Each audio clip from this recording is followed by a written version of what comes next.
All right, all right. What's going on, everybody? Welcome back to World Wrestling Tube. Thanks for watching. Today, I'm going to be coming at you with my 7 WrestleMania reactions, my top 7 WrestleMania reactions. It was a hell of a show. I'll say this: night 2, in my opinion, was way better than night 1. Night 1 had some great spots, but night 2 was top to bottom, in my opinion, way better than the first night. But we're gonna get into all that. We're gonna do all the 7 reactions. My name is Mike. You can follow me on X at the FF Realist. And in terms of this channel, of course, because this is what's really important, please feel free to like and subscribe. Helps me out immensely, as I will be bringing you wrestling content, WWE content specifically, throughout the year. We're just gonna keep rolling, just like WWE does. We're gonna keep rolling. We're gonna come at you with reactions to Raw and SmackDown. We're gonna give you some pay-per-view previews. We're gonna react to pay-per-views, all that fun stuff. And we're just gonna let this sucker grow. But again, liking and subscribing certainly helps the cause. So, all right, my top 7 reactions. And I'll say this really quick. This isn't a reaction, this is just a general question for everybody. And you hear this when they talk about baseball. How can you not be romantic about pro wrestling? I mean, the storytelling that WWE managed to do, which will be one of my reactions, I guess.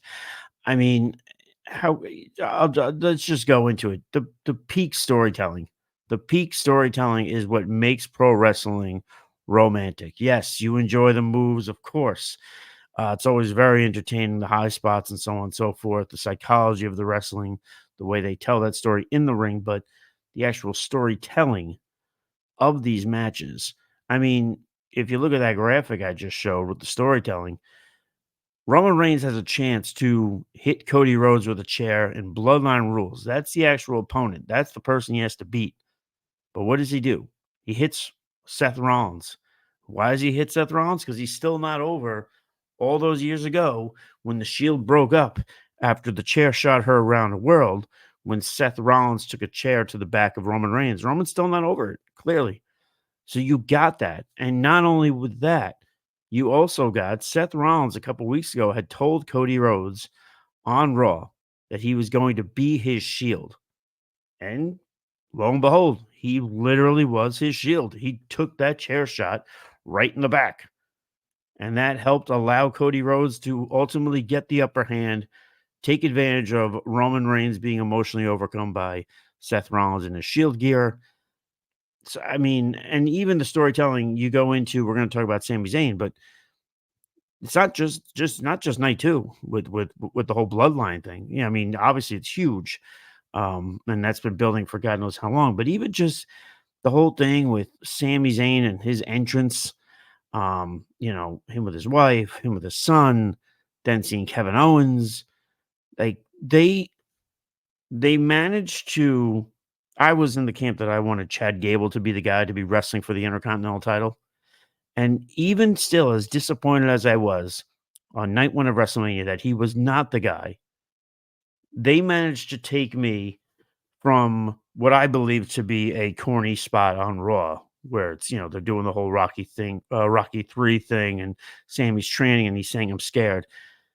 They managed to take my negative perception of the match, turn it around right there and about whatever that was, whatever it took from Sammy talking to his wife to actually being introduced and going down the ramp to the ring.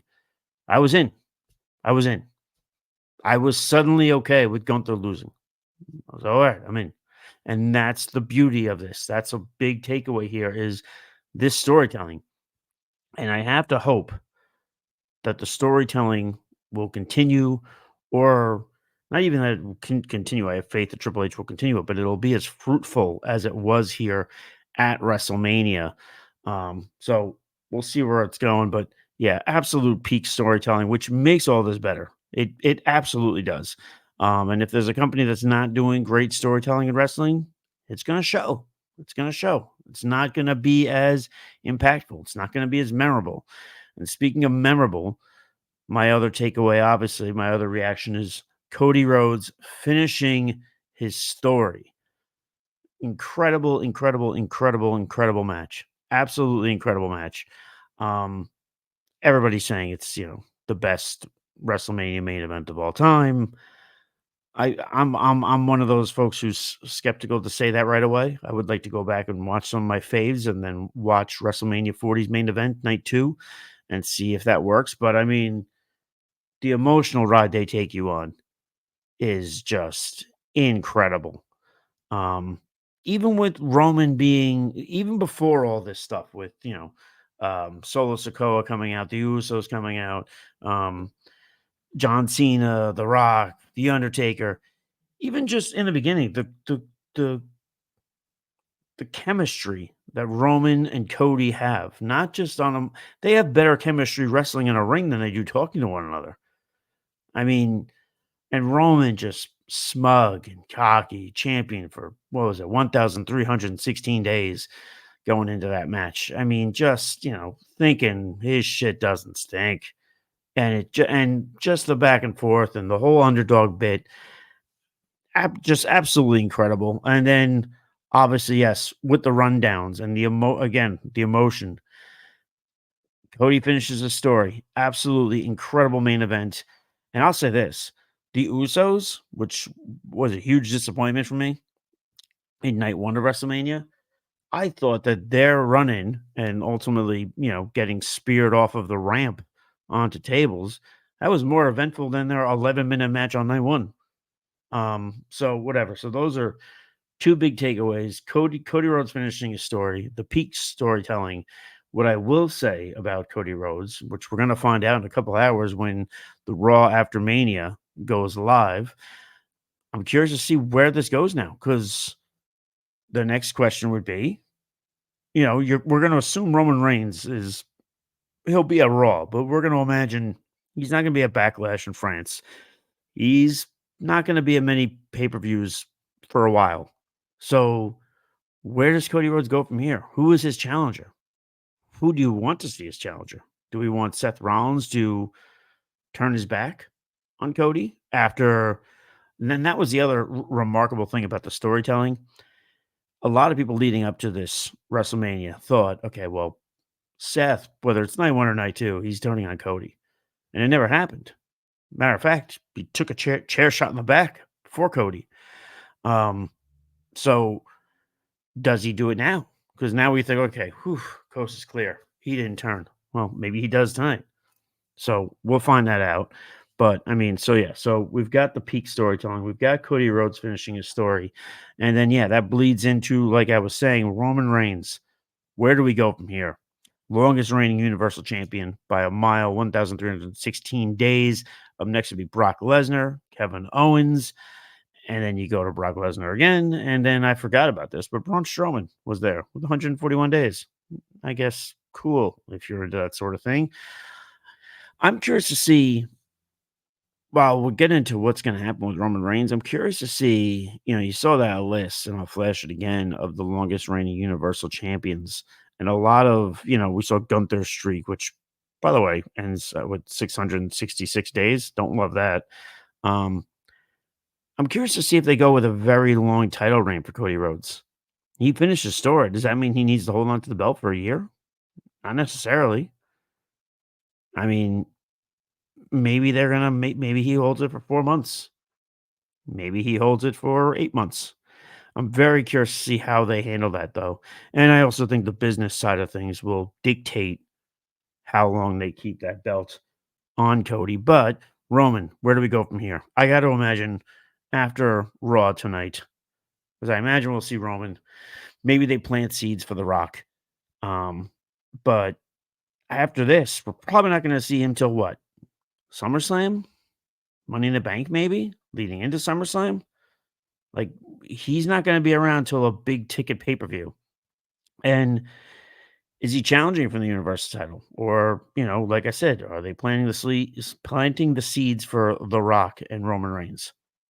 Because if they do that, then he doesn't need to be in that Universal Championship picture. Does he go after the Heavyweight Championship? Say Seth Rollins wins it back. Does Roman go after him then? Is Paul Heyman still his guy? Is that still how it works? Triple H said that there are big things to come for Roman Reigns. So, despite what he said on his A&E biography thing, like once I lose the championship, I'm out of here. Once Paul Heyman's gone, then I'm out of here. Maybe that's all fluff, but I'm sure we're gonna see him take a break for a couple months. So yeah, so that's what I imagine. That's my other takeaway here. My other reaction is Roman Reigns. Where does he go? And you know, I know everybody wanted Cody Rhodes to win. Um, and I was rooting for Roman, but by no means was I upset when Cody won. But I think, and I'm hoping that Cody does well with the belt, and I'm hoping that business is still booming just as it has been. But I think we need to step back and appreciate what we just had with Roman Reigns, what that was like, the 1,316 days, the Bloodline storyline, the Sami Zayn storyline, how he would just, and I get it, it's frustrating when he's got time off, but how he would just swoop in like Jaws and just take control of the entire thing. I think we should all have a greater appreciation for that. So those are three of my takeaways so far. My fourth takeaway is The Rock still got him. The Rock still absolutely has it. I mean, you saw him on night one of Mania. A lot of people were joking leading up to it, like, "Oh, his lungs are going to explode, or he's not gonna, or he's gonna tear his what have you." Like, is he going to be physically fit to be able to go? I mean, this isn't The Rock in '98 anymore. But listen, Rock wasn't only out there, Rock was getting after it. Rock was doing moves. Rock took a rock bottom through an announce table, which was incredible. Not something I thought would happen. And he takes that spear from Roman Reigns. I mean, so clearly they weren't trying to protect The Rock, and The Rock didn't feel like he needed to be protected. And I guess that goes into the dedication. He talked about it on the press conference after Mania, how he had rings stationed up in three places on the globe where he could just go and train. Um, but The Rock still got it. So I'm sure we're going to see something with Roman Reigns. I would not be surprised if at some point we see, pending on The Rock's filming schedule, we know he's going to film an A24 movie literally within the next few weeks, in the next month. Maybe there's a match between Rock and Cody. Maybe that just happens. Is there something there maybe with Rock and Seth? There could be. But yeah, so I mean, The Rock still definitely has it. So those are four of my takeaways. Again, the peak storytelling, Cody finishing his story. Where does Roman Reigns go from here? And The Rock still has fight in him. My other reaction here is Samantha Irvin, the ring announcer. Absolutely incredible. I mean, she's always been good. She's always been something like, yeah, she's great. I mean, like you hear her, she just, like during the ring announcing, that just the voice is incredible. The way she announces these people, the way she introduces them to the crowd. But by God, and I know everybody's going to point to night two with the way she reacted. Um, Genuine reaction, because apparently she doesn't like to know what the outcome of the matches are going to be, because she wants that reaction to be genuine. And that looked genuine as hell when Cody ended up finishing his story. Which, by the way, it's not finishing a fucking story. It's finishing a very long-winded chapter that will take him into another chapter. Um, but anyway, but people are going to point to that night two reaction that she had during the main event. But even if you go back and you watch night one, and with Sami Zayn, you could, when Sami wins that match, you can hear the emotion in Samantha's voice when she's announcing the new Intercontinental Champion, Sami Zayn. Buffer was giving her some love on X today, and Triple H echoed that sentiment. Um, and you're hearing a lot of it today on social media. Just, you talk about somebody who raised their stock that didn't get physical in the ring. Samantha Irvin is that by a country mile. She's absolutely incredible. If I'm WWE, I'm giving her a lifetime contract and saying, You're not going anywhere. You're not. That this is just how this is going to be."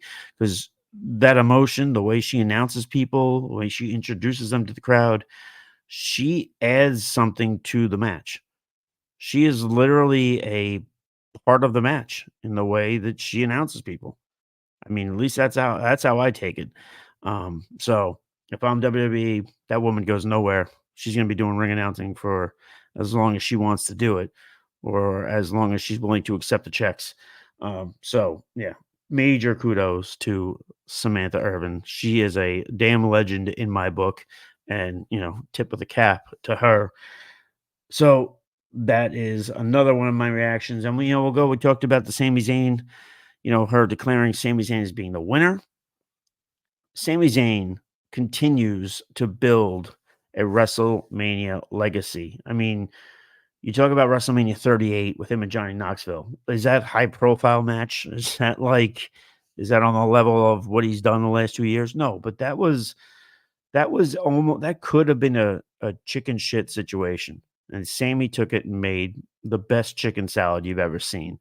People still talk about that match. People still talk about how much they love that match, how much genuine fun they had during that match. He takes that match. Then you obviously go into the whole bloodline storyline with WrestleMania 39. And that ultimately leads to him and Kevin Owens in the main event of night one of WrestleMania, with them winning the tag team championships off of the Usos. A huge spot again. And then this year, Gunther. And again, I didn't want this match. I wanted it to be Chad Gable. But like I said, in terms of the storytelling, that introduction of Sami Zayn, which, by the way, camera work lately with Raw, with SmackDown, with WrestleMania, just off the charts. Just it. They're doing all these little things, whether it's the ring announcing, whether it's camera work, whether it's what have you, letting these wrestlers really be themselves, soak into their characters. It's just adding so much more. And then they're performing in the ring. They're doing what they usually do. But every other little element that they're doing is making all of these events, all of these what have you, they're making them more. But again, Sami Zayn continues to build that WrestleMania legacy. He is now your Intercontinental Champion. I'm curious to see what they do with Sami Zayn in WrestleMania 41, which they didn't announce yesterday, which I thought was odd. That's actually a reaction. I'm reacting to that. So, yeah, so those are my reactions so far. Peak storytelling, Cody finishing his story. Where does Roman Reigns go from here? The Rock has still got it. Samantha Irvin is a damn legend, and Sami Zayn continuing to build his legacy. If I can get into my last one here, it's going to be, what is the heavyweight championship landscape? Um, I'm curious to see where this goes. If you watched my prediction show, I did predict that Damian Priest would cash in and win. I just predicted it would be a Seth Rollins victory. But Drew McIntyre, and the way they did it was way more beautiful than I could have done it. I had predicted that Seth would win and the bloodline would come down and beat the crap out of him. But no, because we had enough bloodline. We had night one.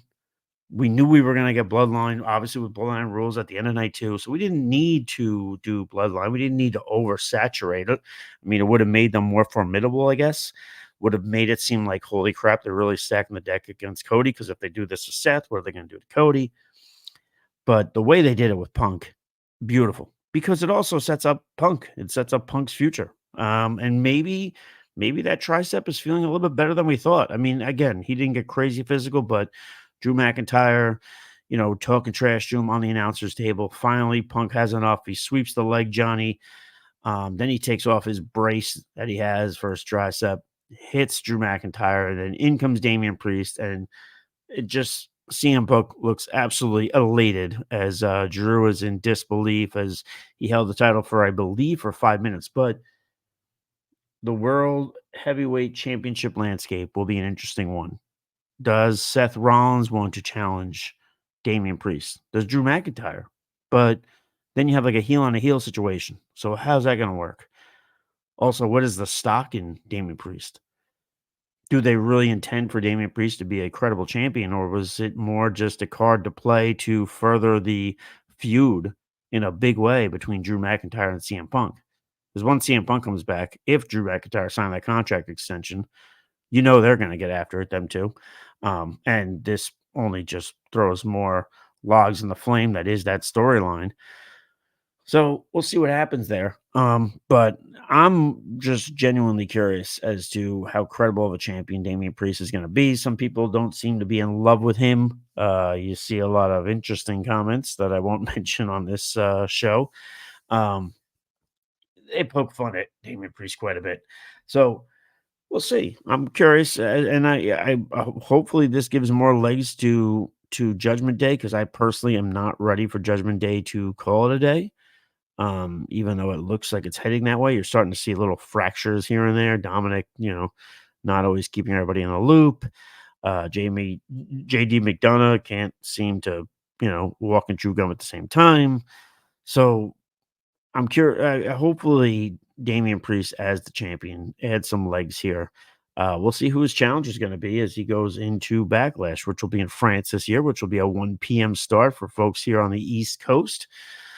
But yeah, so those are my takeaways. Again, Cody Rhodes finishing his story, the peak storytelling. Samantha Irvin is absolute legend. Where does Roman Reigns go?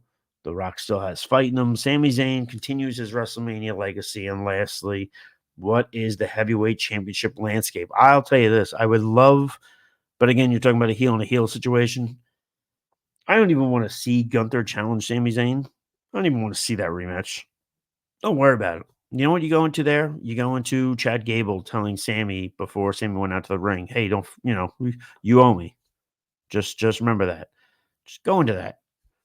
Let Gunther graduate to the heavyweight title picture, and you put it on whoever. Let Gunther win it. I'm sure that's coming because with the Clash at the Castle, and all these other pay-per-views that are going to be overseas, Bash at Berlin. It just screams Gunther opportunity here because I think he's ready. So those are my WrestleMania reactions to WrestleMania 40. Incredible show. Again, night two, way better than night one. Can't wait for the Raw after Mania. But until next time, please like and subscribe. Stay thirsty. Be kind to one another. We'll catch you on the flip side. Cheers.